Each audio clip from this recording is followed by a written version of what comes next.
Hi everyone, welcome back to the show. Today I have a very special guest, Mr. Mac in VR. How you doing, Mr. Mac? I'm very, very well, actually. Thank you for asking. And how are you?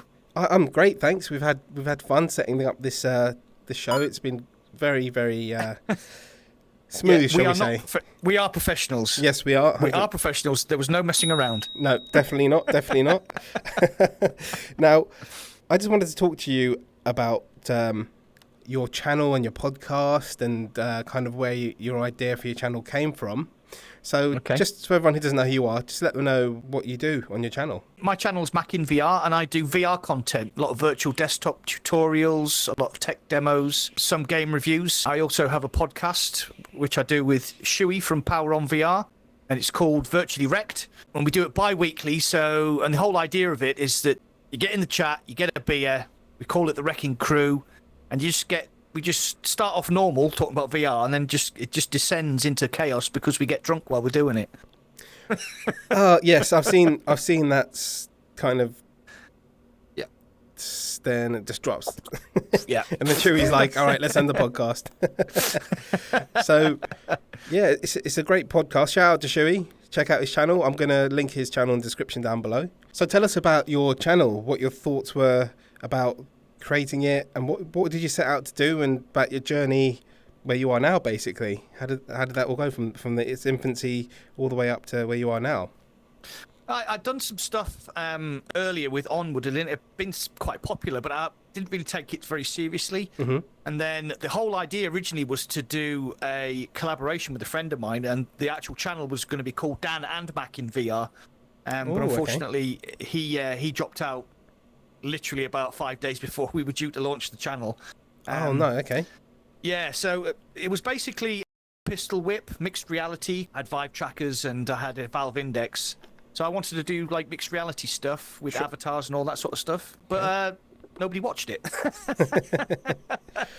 But like quite luckily at the time, like because my channel was quite small, I managed to pivot away from that. And I started doing tech demos, a lot of virtual desktop stuff, Airlink, game reviews, and that's where we are at the moment. We do a bi-weekly podcast. I try to do a weekly news show, and then anything in between, tech reviews, game reviews, just basically whatever comes my way. Okay, so you're retired now, and you actually retired early. Do you want to speak to people about how that came about and how that relates to your YouTube channel as well? Yeah, okay. So I was a firefighter for 20 years, and I've just turned 55, which means I could retire. Thank you for your service. Thank you for your service. Hips.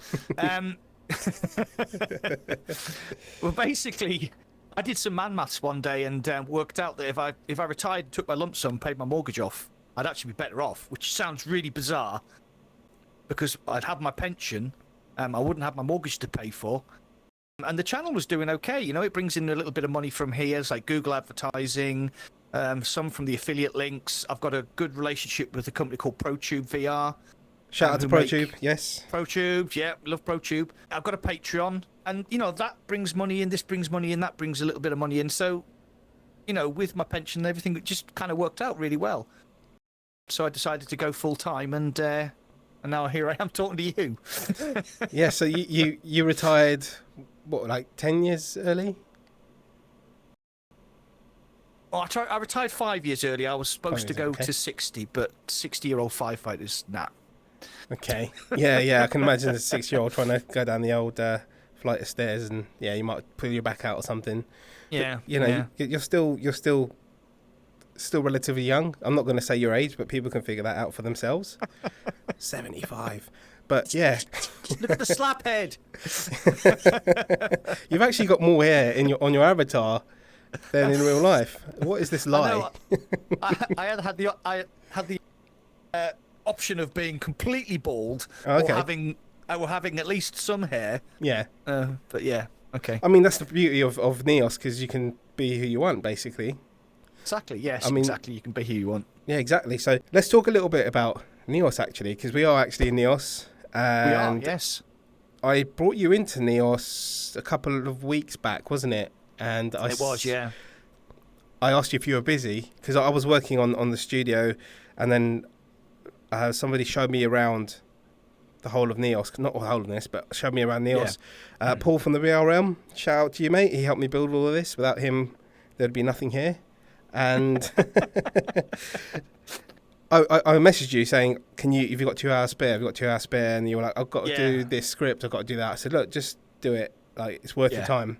And then I brought you in. So tell everyone about your first ever experience in Neos.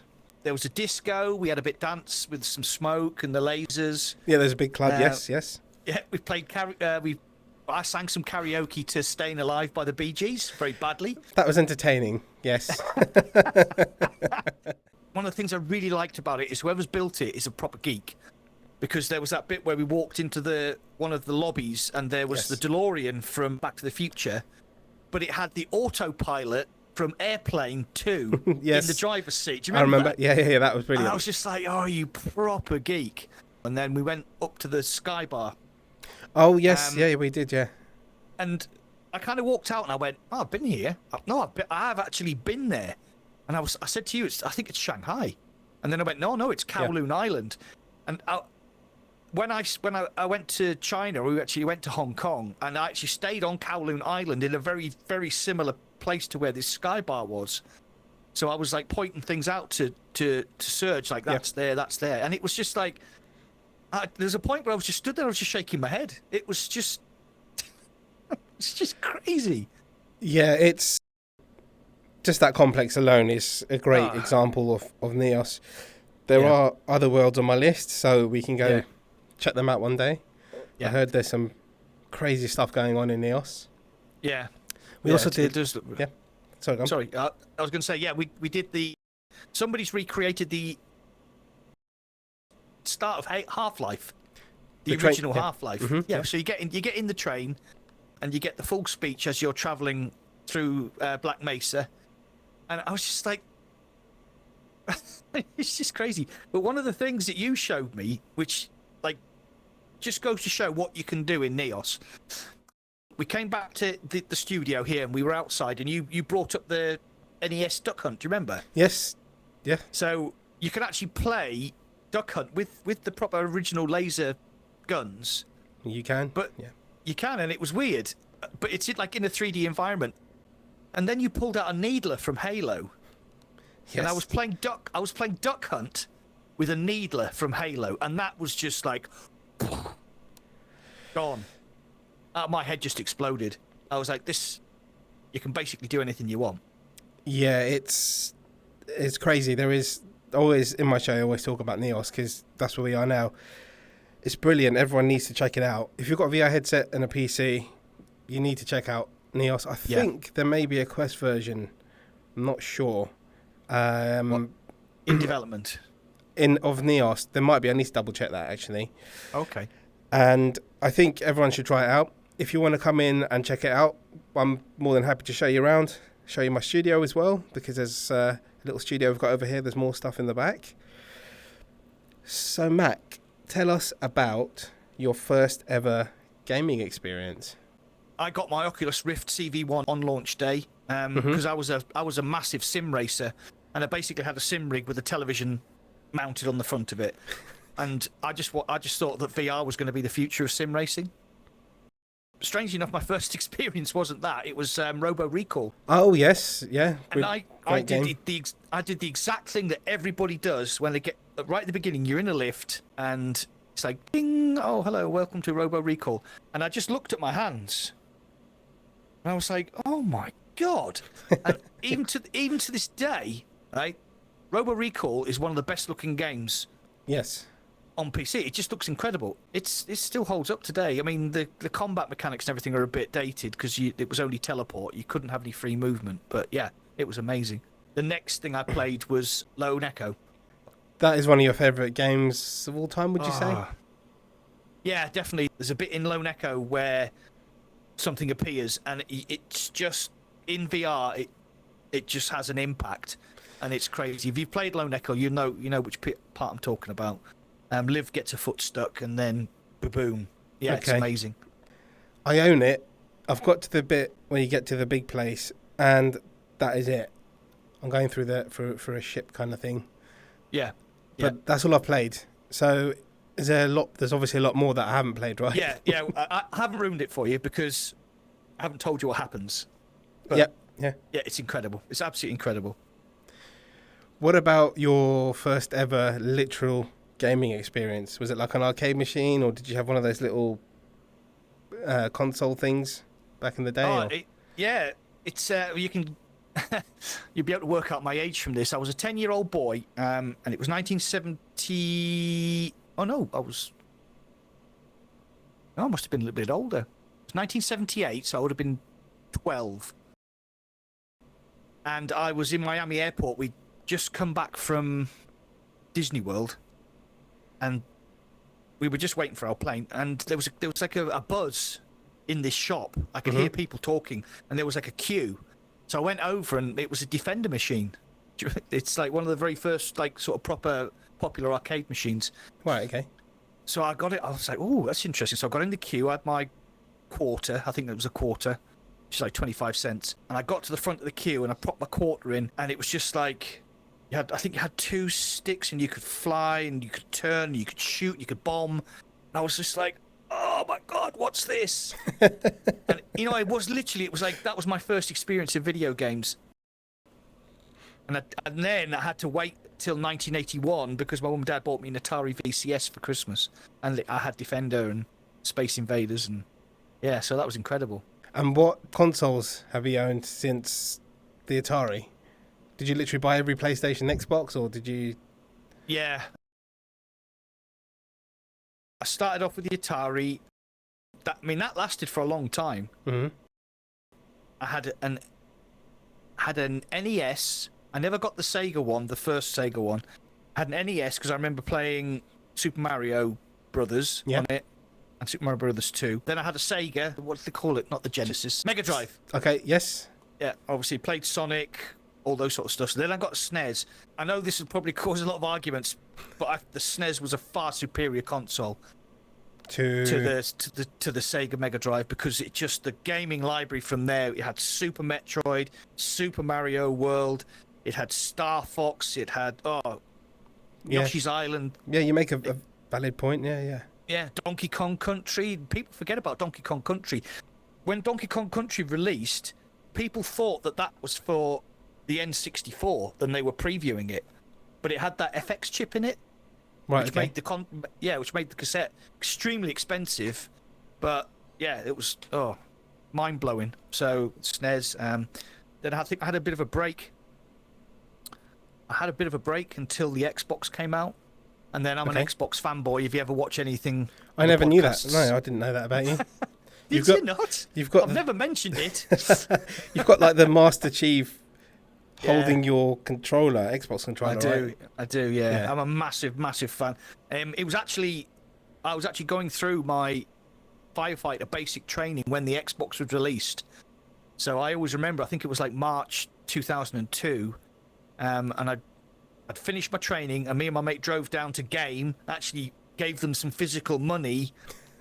Money? And what's that? Yeah, exactly. He gave me a physical console. I bought Halo, I bought Jet Set Radio, and I bought Project Gotham Racing. The original Halo, I remember, was November the 11th, 2001, was it, I think? Yeah, I think so, yeah. Something like that. And I bought Project Gotham. I love that game. They don't make them anymore, do they? So. Was it Metropolis Street Racer, and then it became Project Gotham Racing? Oh, I'm not sure. Somebody have to tell us. Yeah. I can't remember whether I'm getting my Sega Dreamcast mixed up here with my Xbox, but yeah. I had the Sega Master System, and that had, the reason I loved that was it had Sonic, I believe, or Sonic. No, it was definitely Shinobi. I love the old Shinobi games. Oh yeah. Do you remember those? Yeah. Golden Axe was, I think that was the Mega Drive. But yeah, and the Sonic and Golden Axe. Yeah, and the California Games. Did you ever play that? I didn't know. What was the one with the helicopter? Where you had the little chopper. Desert Strike and Jungle Strike. That's it. Yeah, brilliant. I love those games. Yes, those games are brilliant. There's not really a VR version, is there? I haven't seen anything similar. No. Is there a decent VR helicopter game that you know of? Because I know you've got VTOL, right? I've got VTOL VR, which has the Apache, but it's called the AH-94 or something like that. Mm-hmm. I understand that DCS World has like the full, like super serious helicopter sim. I do believe they're in War Thunder as well. But that's right, yeah, that's right. Yeah. But with DCS, I think that's famous for you have to read like a 50-page manual and just to take the bloody thing off. So I know VTOL I did play when I first got it. I did the training, which isn't easy. No, it isn't. Yeah, I learnt to land the plane a couple of times, but about 6 months ago we were supposed to get back into it, and I was going to do the training again. I think we should. You should do a stream, and then was it 2 people, one's helicopter pilot? Yeah, in the AH-94, obviously it's a 2-seater, so the pilot's at the back and the gunner's at the front. Oh, fun. And they have 2 completely different sets of controls. But even in VTOL, you have to like turn the battery on, let the battery warm, get the rotors going. You know, there is like a startup sequence, and it is quite immersive, but it's bloody difficult. Yeah, it is. I think what it is, that's more. It's kind of between a sim and arcade, isn't it? It's kind of in the middle-ish. Then you've got DCS, which is full-on sim. What about arcadey ones? Like an arcadey helicopter game? No, I can't think of any. I can't really think of one, no. No. I've played... do you ever play Operation Warcade? That one where you're at the arcade machine? That's pretty fun. And you play it, and it's kind of in VR, but then you go into the screen. Oh, okay. And then they've made another one about the Pacific, so they made a sequel. I think they might have made 2 sequels. Pretty fun game, actually. It's just a full-on arcade. I've just remembered it's not Pilot Wings. Pilot Wings is Nintendo, isn't it? There is a game on the Quest where you fly planes. Warplanes? No. Oh, it's something like Pilot Wings, but it's not Pilot Wings. Ultra Wing. Yeah, Ultra Wing. Yes, I played that. I had that on the PSVR. That's a really good game, actually. It's pretty fun. Yeah, I think the follow-up actually had helicopters, so maybe that's like, Oh, Ultra Wings 2. I haven't played that, actually. Yeah. No, I completely missed it. I've never played either of them, but I've heard they're pretty good. Like, definitely, I enjoyed the first one. I haven't tried out the second one. I might grab that on sale, actually, because I did enjoy it. You got the little stick, and you got to keep it really steady. Yeah. There's loads of little kind of trials to do and things like that. But I know the second one is a pretty good improvement on the first. So that's something I'll grab. Tell us what your top 5 VR games of all time would be. That's a really good question. I'm glad that you prompted me. Yes, I sent Mag all of the questions beforehand, so he should know the answer to this straight away. I should do, yes. Right, so I got into VR because I like sim racing, so it would have been like I'll probably play Project Cars 2 more than anything, but Automobilista 2 is actually a much better game. It's what Project Cars 3 should have been. Okay. So that's number 5. Number 4 is Pistol Whip. I love Pistol Whip. Okay. It's just an incredible game. Danny Younger and the team over at Cloudhead have just knocked it out of the park with that. Such a simple concept that's easy to pick up and really difficult to master. Number 3 is Onward. Onward is the game that I've played the most in VR. Mm-hmm. I mean, I've put like 200-300 hours into Onward just because it's so good. It's like a hardcore, serious mil sim. Yes, it is, yeah. Yeah. So even though it's the game I played the most, it's not my favourite game. Number 2 is the 2 games I'm going to lump together. It's Lone Echo and Lone Echo 2. So that's basically Lone Echo 2 is a continuation of the story of Lone Echo. Liv and Jack, they're just incredible characters. Great story. One of the most amazing, outstanding moments I've ever had in VR. Yeah, just an absolutely great game. So number 1 is Half-Life Alyx, which 2 years after it released is still the best game in VR. Best looking, just everything about it. Great story, decent campaign, and the mod community have just knocked it out of the park. So like AMB Seth with his Gunman contracts. Yes, I've seen your videos. Oh, yeah, just amazing. There's another guy who did BioShock. Yes. He did Resident Evil. It's called Bite It. Yeah, BioShock, Resident Evil, and he's done a few more. And it's just like Half-Life Alyx on a theme. GoldenEye mods. But what he did was, yeah. Sorry. GoldenEye mods, the GoldenEye stuff. Oh, GoldenEye. That was done. Yeah, they're just incredible. But with BioShock, he actually imported assets from BioShock into Half-Life Alyx. Yes, so it's just amazing. Yeah. So Half-Life Alyx is my number one. I did love Half-Life Alyx. I've played through it once on the hardest difficulty. I've recently, because I installed all these mods that you're talking about, and I just never played them because it's one of those games. It's the same with After the Fall. You know it's brilliant, but for some reason you just don't put it on. Yeah. But I re-downloaded the kind of Game Plus mode where the enemies are in different areas, and then there's a harder mode where it's just a lot harder. So I'm definitely going to play through that, because Half-Life, playing it once and then kind of not playing it again, that's like is that a sin? Would you kill me for that? It should be, yeah. Yeah. So tell us about your evolution of headsets. So you started with the CV1, and then each headset you've had, where you are at now, and which one's your favourite and why? Okay. I started off the CV1, as you said. When the Rift S came out, I bought it, but I don't know why. It was a standalone headset that used inside-out tracking, and I played a lot of Onward, but when you brought your hands into the firing position, the cameras didn't pick your hands up very well. Okay. And your hands used to drift away. So basically, seeing that Onward was my main game, I just, about 4 or 5 days after I bought it, I sold it. And yeah, it's a pity. I sold that. I bought a Valve Index, and that was my main headset for quite a number of years. I bought an Oculus Quest about 5 months before the Quest 2 released. And then when the Quest 2 released, I bought a Quest 2, got rid of my thing, and I basically ran the Valve Index and the Quest 2 simultaneously. You asked me what my favourite headset was. My most used headset is the Quest 2. Mm-hmm, okay. But I love my Index. You love such a good machine. Loved. He created a cardinal sin and sold his Mindex. I did. I didn't talk to him for at least 2 years after that. You didn't know. No. He's still not talking to me now. Yep. Unfortunately. So, the logic behind selling my Valve Index was, I wanted to, before the next raft of headsets come out, I wanted to sell it while it was still a premium. Mm-hmm. Yes. I'd had my Index for 2 years, and I sold it for £700. So in that 2 years, the Index only cost me £300, and I got a lot of use out of it. How was your new Pico Neo been treating you? It's Pico Neo 3, right? Pico Neo 3 Link, yeah. Had a lot of problems with it when I first started. First 24 hours weren't good.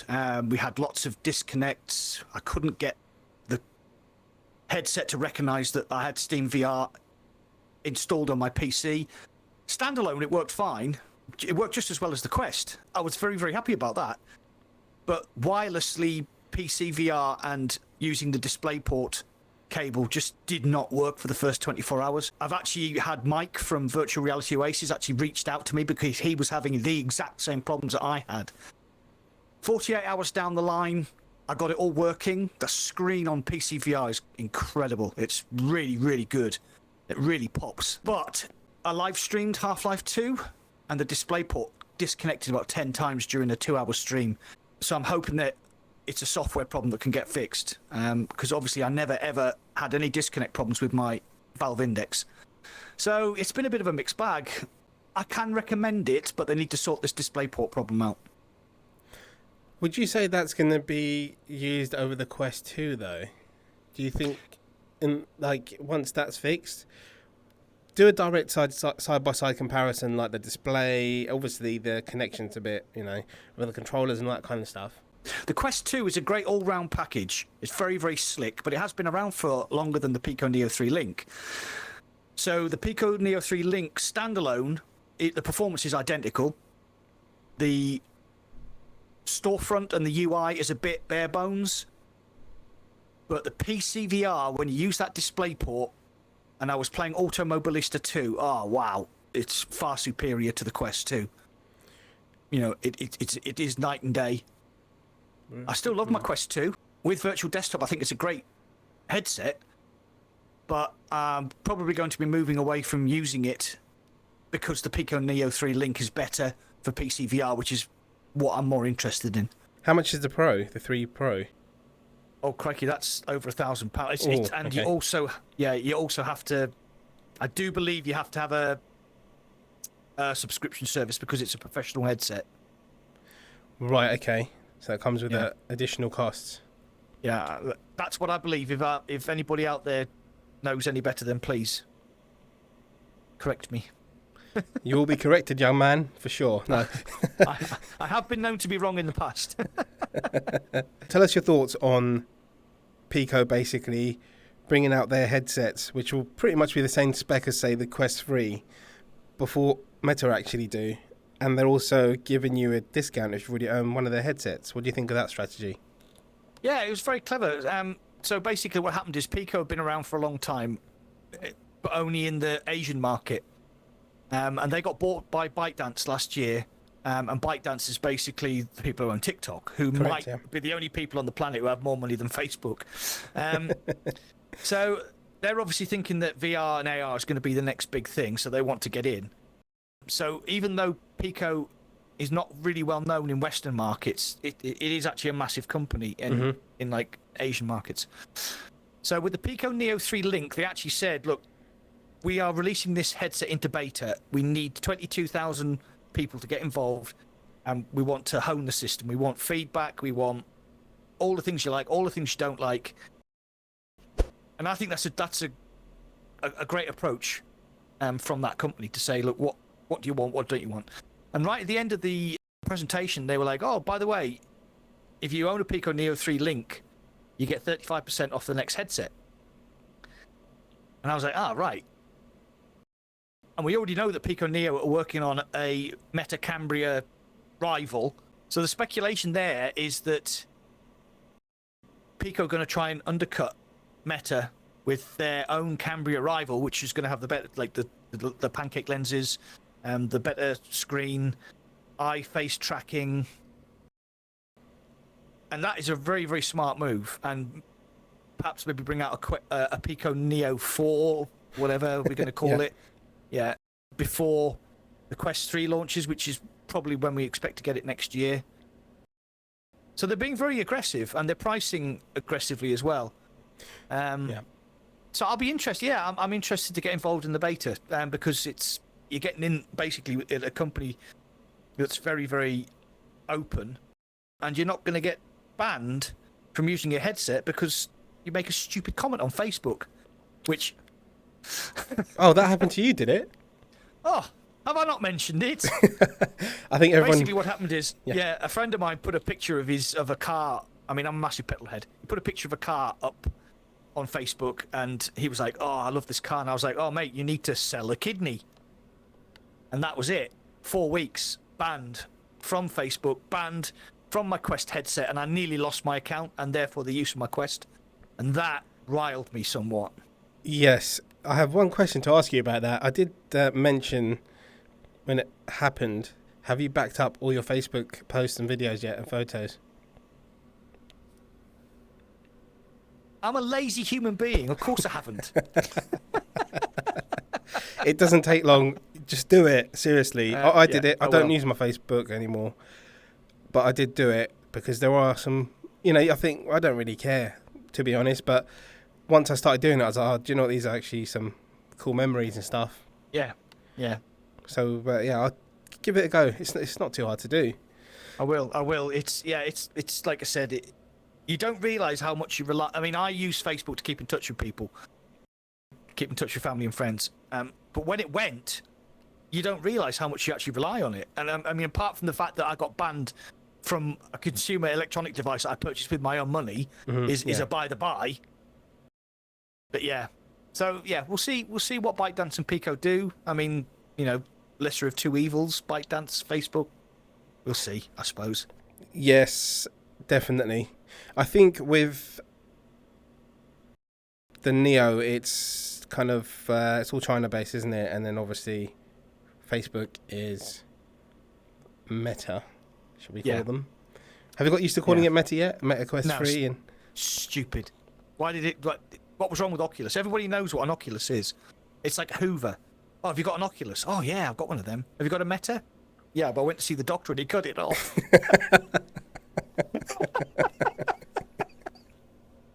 I think you might need more than a doctor for that.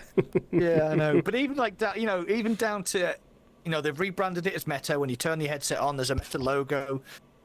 When you buy a new one now, there's a Meta logo on the front. But they still refer to it as an Oculus button for the menus. That's correct, yes. It's crazy. I gave up on Oculus. Quest 2, went through 4 Elite battery straps, 6 controllers, drift and all the kinds of stuff, a couple of headsets, and I just thought that was it. And then I sold that. I had so much stuff lying around that I just thought I'm going to sell all of it, and then end up getting enough to get the Valve Index. So I picked that up.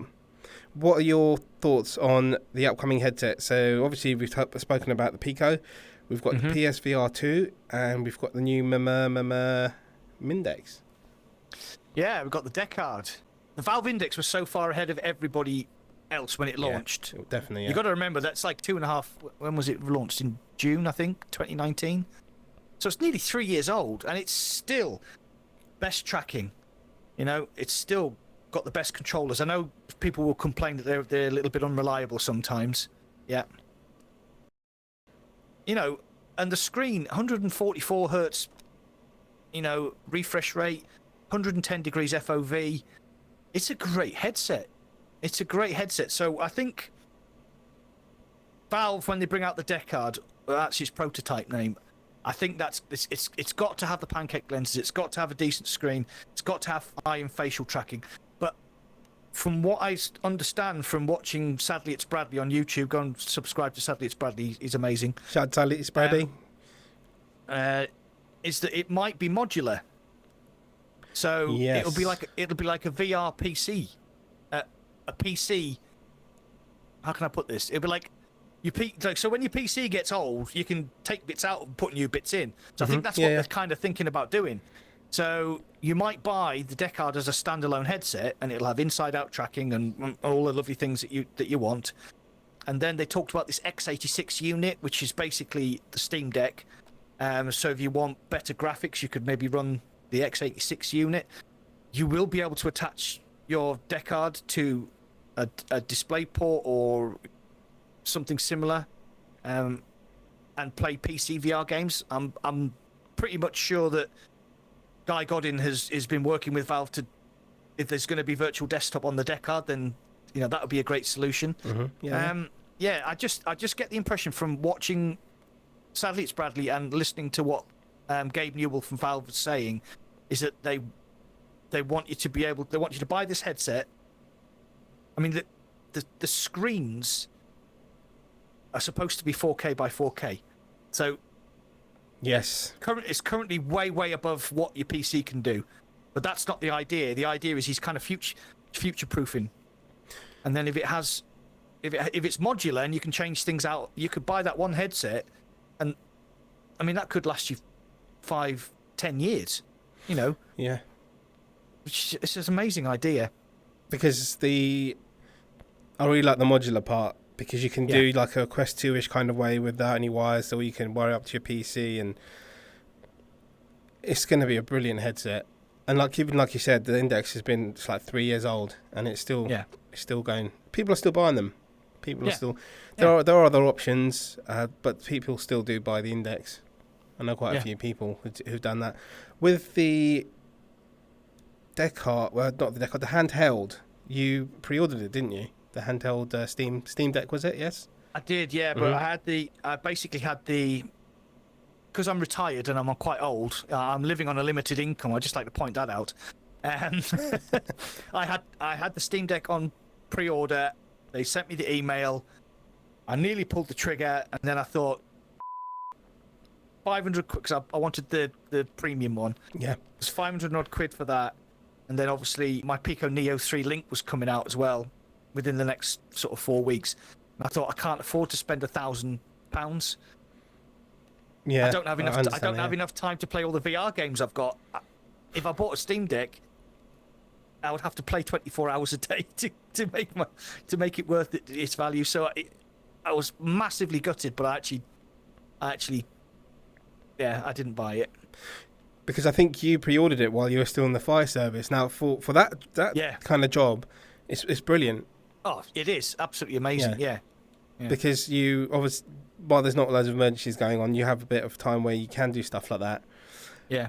And traveling is great as well. But if you're not, if you're just going to have it for the sake of it, it's just like, you're better off spending it on other VR stuff, basically. Yeah.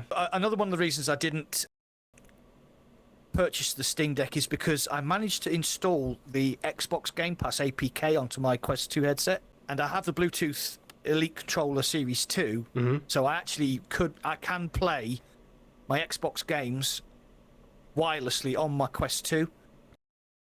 And I thought, well, I'm just going to have to settle for that. It's not a perfect solution, but it does work. So, yeah, there you go.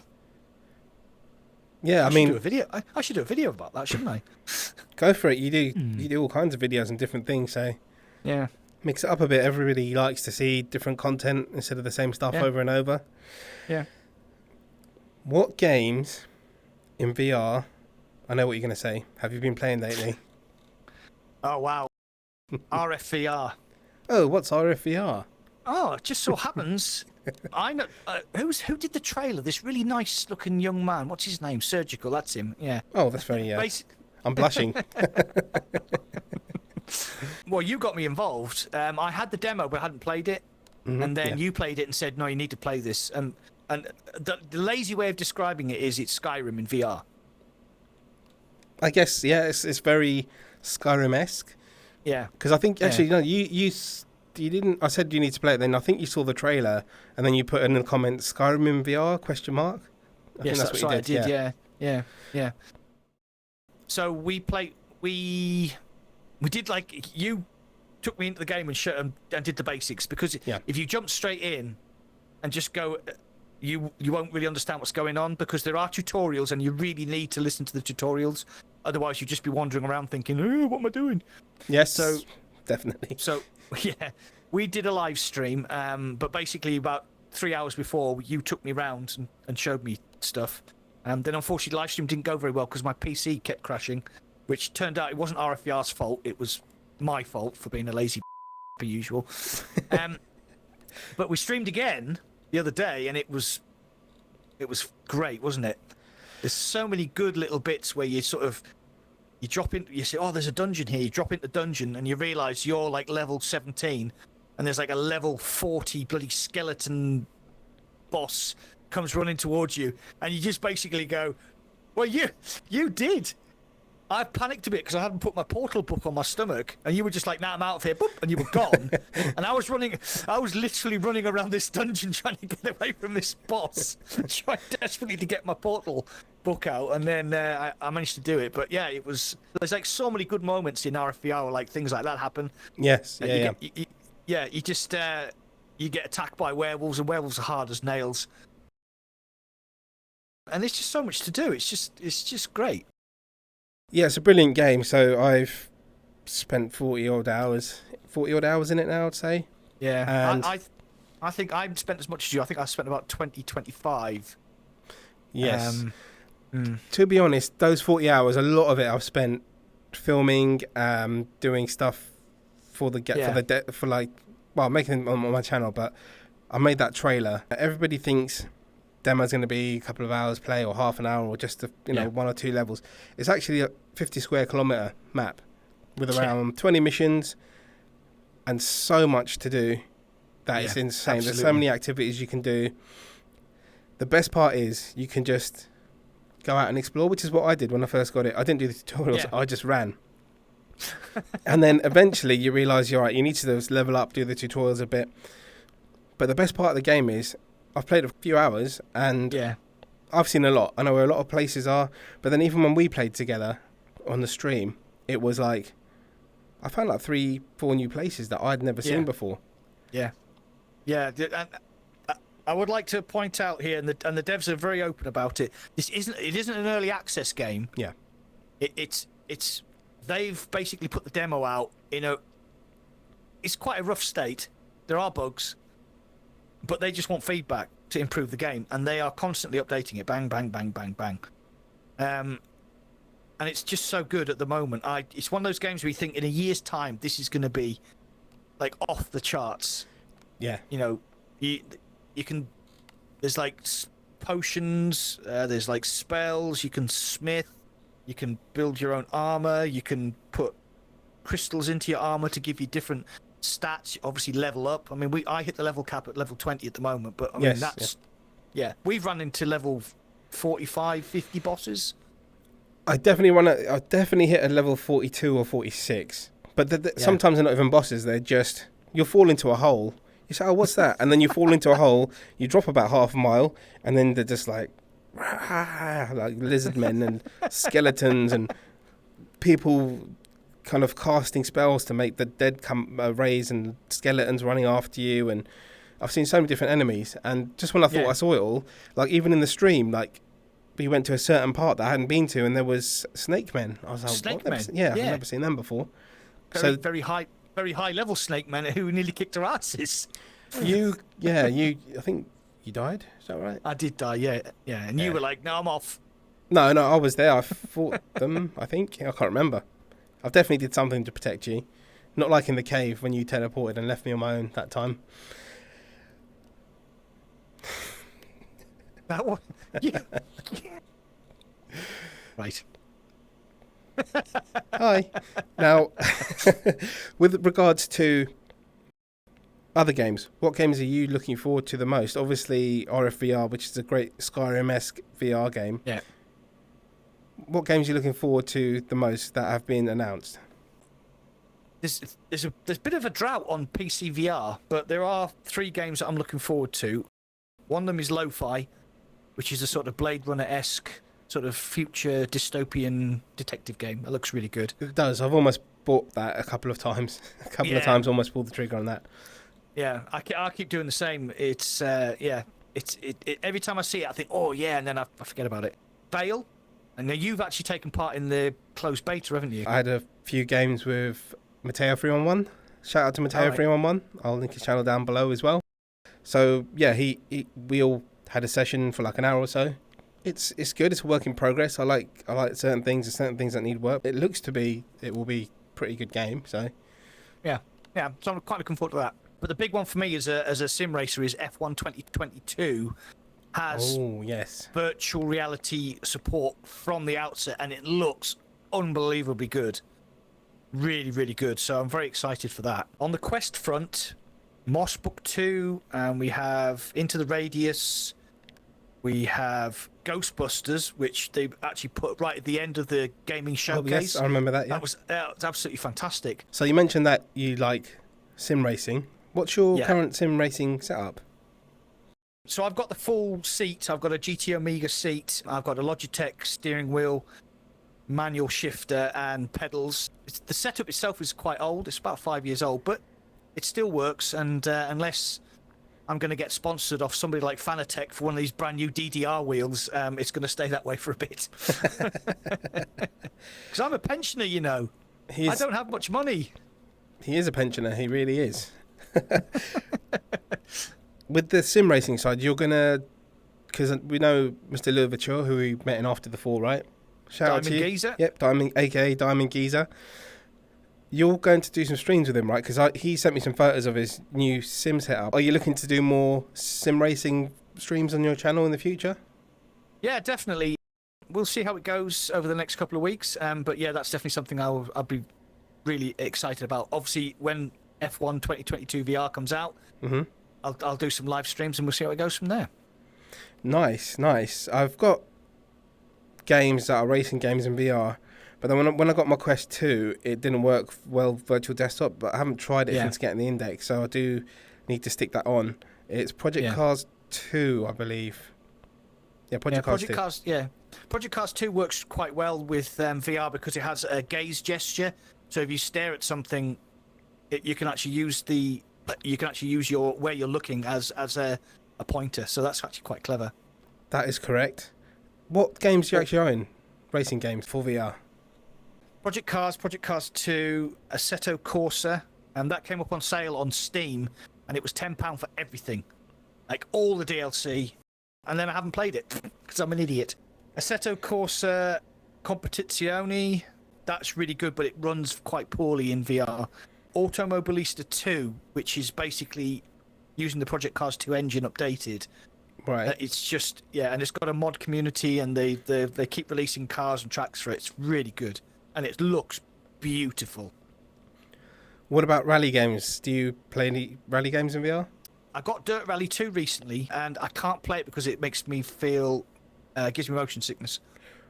Oh, okay. Which is really weird because that's, I've been playing VR now for 6 years.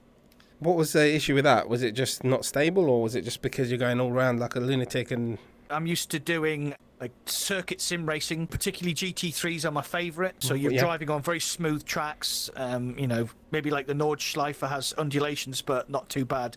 But with Dirt Rally, it's like proper full-on jumps and trees flying past, and it was just like after about 15 minutes, I was like, oh, actually, I have to stop. It's weird, I don't really get motion sickness. I don't think I've ever had motion sickness. Mm. In Neos, I've gone. Yeah. I'm not going to mention the game because I have actually talked about it in my podcast. I was given access to a game on App Labs, and the idea was that you were in a room and it was a puzzle, but you could teleport onto the ceiling, and then the room would rotate around you. And I was on for about 5 minutes, and I was like, nah, I can't play this game. Like the puzzles were good ideas. You had to like move lasers around and mirrors and stuff like that. But when you teleported, and the way the room moved, like the first time it did it, I was like, oh, and I nearly fell over. So, were you under the? Sorry, go on. I was not under the influence. Read my mind. It's only because you know me. Oh, let's talk about the first time we met. So I was playing. Oh yeah, that was great. I was playing Population 1. Oh, December, the year it came out. So a year and a half ago. Yeah. And I think think is it that long? Wow. Yeah, I think I just started streaming on Twitch. Yeah, you had. Yeah. And then I was getting quite a lot of kills, and I was saying to the audience that I basically need 5 or 10 more kills to basically hit 500 kills for the week. And then I heard a voice. I was just basically stood there minding my own business, but you were dressed as a level 1 blue PJ, and I called you out straight away. Yes, you did. And the funny thing is, I recognised the voice because I've seen your virtual desktop videos. Oh, right. And you actually helped me get my virtual desktop set up.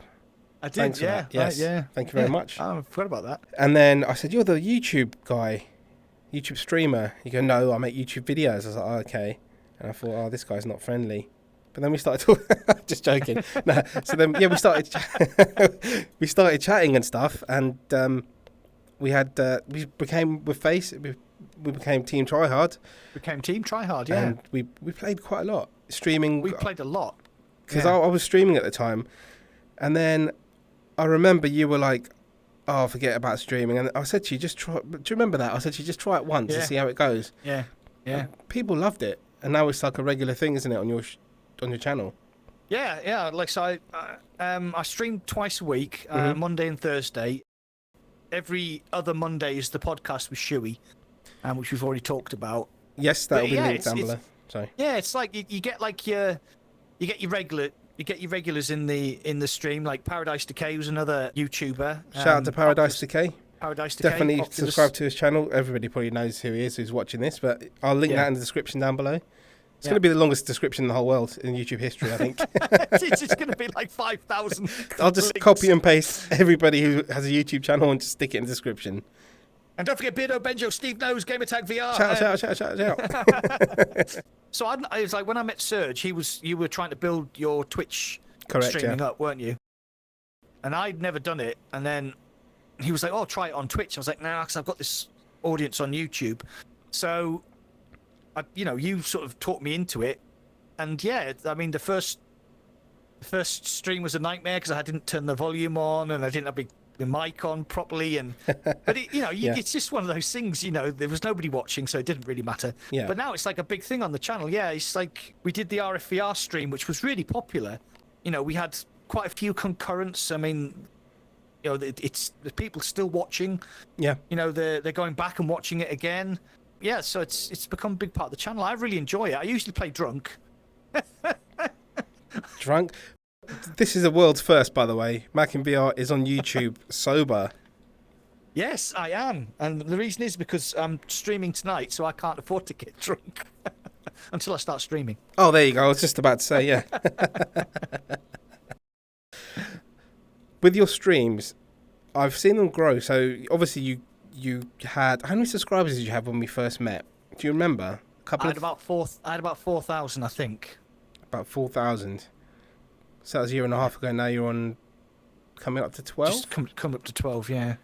Yeah, that's really good. That's really good growth. I mean, yeah, your top videos are definitely the virtual desktop. Yeah. Because I do look up your channel and I type in virtual desktop and you can see who's got the most views and stuff. So yeah. And you've released one quite recently, an updated version. Yeah. That's they call them evergreen videos. They're like videos that they don't go massively right from the start, but you get, I think it's on about 3,000 views now, and that'll just keep growing and growing and growing. Yeah. And eventually, in the algorithm, it will replace my other one, which has over 200,000 views. So that's a lot. It is a lot. Yeah, it is a lot. When I go back and look at the views on my channel, I think more than half of my views are Airlink, virtual desktop, and things linked to those subjects. One of the funniest things about your video is, in every single video you bring out to do a virtual desktop, you have to mention the fact that you need a VR-ready PC. Do that many people actually ask that question? Oh, you would not believe it. Right, I've got a big theory that they should take warning labels off everything, right, and just let stupid sort itself out. Because I'm making a program, I'm making a show about using an app on your Quest 2 to play PSVR games, and people say, "Oh, do you need a PC?" Yes. Oh, you do. Just to clarify. Just to clarify. But you do have talk to us about your Discord and the helpline that you've set up, and if anyone does have problems with virtual desktop, yeah, how to reach you and why you set up that specific page. So what I was getting, you get a lot of questions on your YouTube comments, and sometimes you miss, and you'll maybe somebody will ask a question. You think, well, they've asked me 11 hours ago. So I always try and say, look, the quickest and easiest way to contact me is via my Discord, because I've got a virtual desktop helpline. I've got a frequently asked questions, and also if I'm not there, say I'm in bed, there are other people from around the world who can answer your questions. I know Weeble's really good at answering and helping people. Tech Basement. Shout out to Tech Basement and Weeble. Yeah. Yes. Yeah, so it's you kind of get to the point where you have people that help you out if you're not there, or if I'm not there, that's what I should say. Yeah, so Discord is really good. I mean, I've had nothing but positive vibes on Discord. I think it's a very friendly. I know you've got your own Discord. It's a very friendly community. Gets a bit weird sometimes, but that's just the kind of people we are. It's Crash most of the time, isn't it? It's Crash most of the time. Yeah. Crash is a special boy, shall we say? Yes, we've got him a little flag for his bicycle because he's is he Danish? I think he's Slovakian. No, he's Dutch. He's Dutch. That's it. Yeah. And in England, we would say if you were stupid, that we'll get you a dunce cap. But in Holland, they say they'll get you a little flag for your bicycle. So we bought him a little flag for his bicycle. And I'm sure he rides that around town every Sunday and keeps ringing the bell, waving his hand to everyone. With regards to, because I know you're a big Halo fan, and there's a TV show, and you're into sci-fi TV shows in general, aren't you? And movies. Yeah. What you're watching at the moment? Well, if you love hardcore sci-fi, then you have to go and watch The Expanse on Amazon. It's just amazing. It's just finished, so there's going to be no more of them. But if you, I think there's 6 seasons, 5 seasons. It's really, really good. I'm watching the Halo TV program. I'll be honest. Okay. And anybody that goes into it thinking it's going to be Halo video game TV show, you know, it isn't. It's a story about the Master Chief. And I've got a massive affection for the Master Chief. I've read the books, I've played all the games.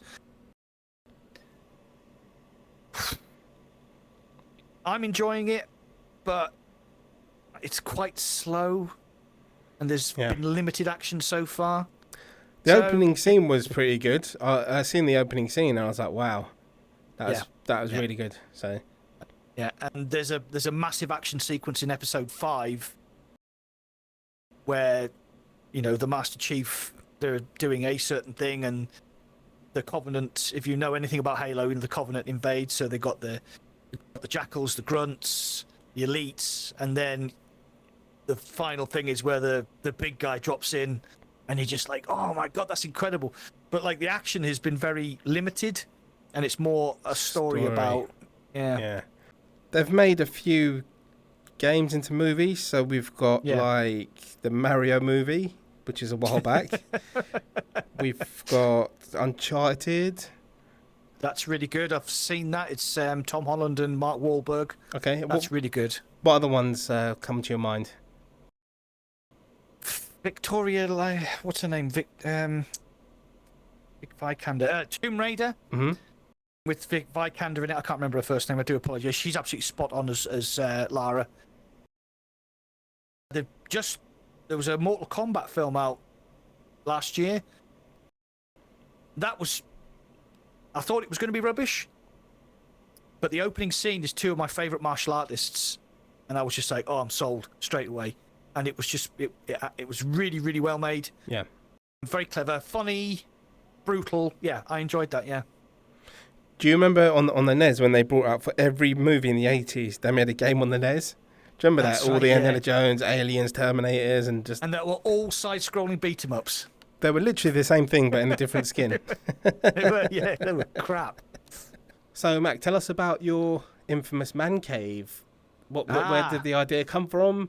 How long did it take to build? What have you got inside it? What's your whole setup? Right, it's we used to live in an old miner's terrace house, and we had the loft was converted, and that was basically my man cave. So it was basically the whole footprint of the house. Okay, yeah.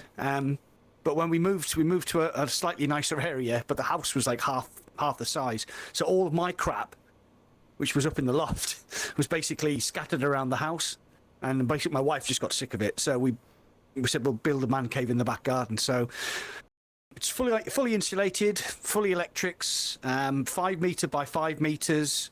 So I've got my green screen studio in there. Obviously I've got my PC, I've got my sim rig, and a load of guns. Because I like guns. Not real ones, obviously, the airsoft guns. Tell us about your PC setup. What was your actual build? It's a Crystal Corsair high-flow air case with an Asus motherboard, 32 gig of RAM, 2080 Ti, RTX 2080 Ti graphics card, i9. You have a relationship with Protube. Tell us about all of the little gadgets that you've got. Yeah, it's brilliant. They've been very kind to me. They sent me a Provolver, which is the pistol emulator, and it has force feedback. They've also sent me a force tube, which I've got attached to my carbon mag tube with the mag cups, which I use for Onward. That's really, really good. Yeah, they've been really, really, really, really nice to me. Sent me lots of stuff. Right now, the Steam NextFest is going on at the moment. Loads of exciting games coming out.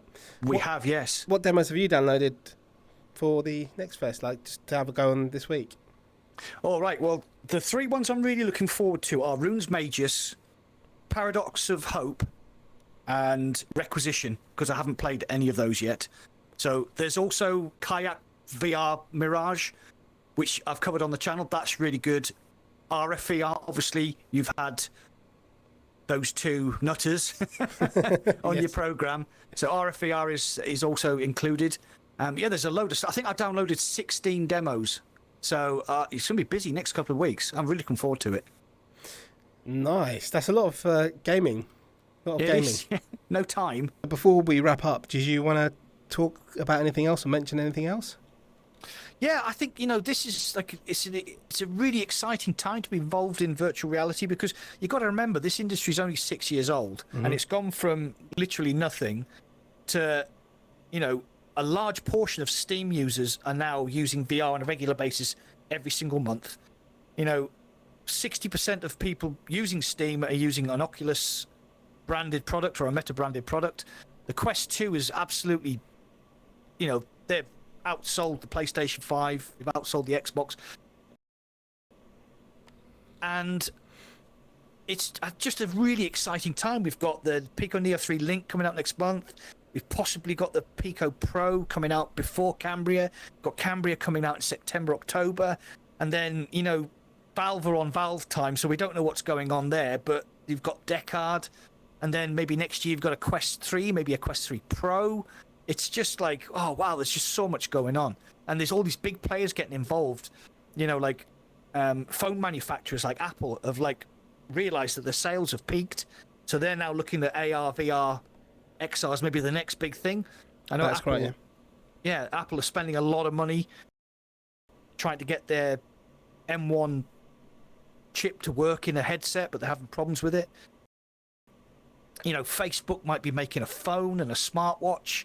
It's just it's just fantastic. It's really, really exciting. Obviously, people like me and you who have virtual reality or channels based on virtual reality, it's a great time. It's a great time to be making content. It's really exciting. And also the PSVR 2 is just going to make it just spike even higher. Oh, yeah, I forgot It's just going to go through the roof. PSVR 2, yeah. Yeah, talk about it now. It's fine. 2, yeah. PSVR 2 looks amazing. Those controllers, whoever designed them, that's a sort of a weird Neos golf clap thing. They just look amazing. So we basically know most of what the PSVR is going to be doing. So it's going to be a tethered headset. It will have a very high resolution screen, pancake lenses, which means it's going to be small form factor. You're going to have eye tracking, face tracking, and as soon as you do that, you can do foveated rendering. Foveated rendering means that you only render in very high definition the part of the screen that the person's looking at, and the rest of it you can kind of blur out, which means it can be something like saving 35 to 65% of your performance, which means even something like a PlayStation 5, not that it's not a powerful machine, will be able to kick out these amazing visuals because it only has to really concentrate on the bit that you're looking at. Yeah, foveated rendering is something that's going to change the industry. 100%, I fully expect that any headset that gets released in 2023, if it doesn't have eye tracking and foveated rendering, it's dead in the water straight away. So probably something from HTC. Okay.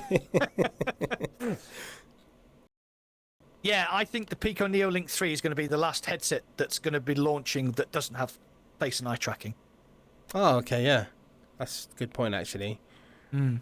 Because the foveated rendering is just, it's what you're looking at, and then it naturally blends out, doesn't it? The rest of it, like the human eye, so if you look around now, it kind of, it's where you're looking, isn't it? It's like a cone kind of vision. Yeah. Podcast is on a Monday, bi-weekly. I stream on a Thursday, and when I'm not doing the podcast, I'm streaming on that Monday as well. Yeah. So obviously I'm about to hit 12,000 subscribers, so subscribe to the channel, join the Discord. Yeah, it's like I said, it's a very exciting time to be involved in VR, and the smaller creators need support, so go subscribe. Yes, 100%. If I wasn't already subscribed, I would subscribe again based on this conversation. Thank you very much. I think you're definitely well liked in the industry, and I wish you all the best of luck with your channel growing, because it's like a snowball effect, isn't it? Once you get past a certain amount of subscribers. I'm going to put all of the links down in the description to Mac's Discord and his social and his YouTube, so go subscribe to him. It's been a pleasure talking to you, my friend. Yes, it's been a pleasure talking to you, my friend. Thank you very much. And if you liked what you see, don't be scared to subscribe, because this is all still quite new to me, this whole Neos thing and interviewing people. All your support would be much appreciated. And I will be back on with another guest very soon. Thank you very much. We'll see you later. Bye. Bye. I actually haven't given anything away because my hands have gone funny again. That's right, just shake it around. Yeah. I don't know why this is doing this. Sorry guys, Mac's doing the robot dance from the 80s. There you go. Right, there you go. My hands are back. Oh, right. Wow, that's a difficult question to just chuck at somebody without telling them. I emailed you the questions. Did you not get them? You liar. Right, so it would have been Project Cars 2, but Automobilista 2 has taken over because it's basically what Project Cars 3 should have been. Okay, yeah. So that's Automobilista 5. I think if you're a sim racer, it looks incredible. Mm-hmm. I'm doing a countdown on my hands. Oh. Trying to think of number 4. All right, Oh yeah, okay. I've got it. I'll ask you the question again. So just get the 5 in your head. Sorry, mate. Yeah, that just came to my head. I was like, yeah, it's a good question. Do you know? I think you said you were going to ask me again. Yeah, but do you know the answer to the question? I do. Yes, Okay. I do now. The idea was that I'd done some stuff with Onward, but I hadn't really taken the channel very seriously. So I'm sorry, I don't know what this is. That's not me doing that. I've got my lights on. Yeah, sorry, you're gonna have to ask that question again. I just keep my hands keep going a weird. Welcome to Hollywood. But this is bloody Bollywood. Right, let's go. It's only you could have got away with that. Okay. So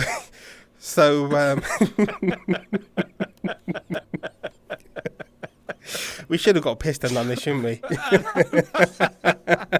Oh God. Yes. Then I had a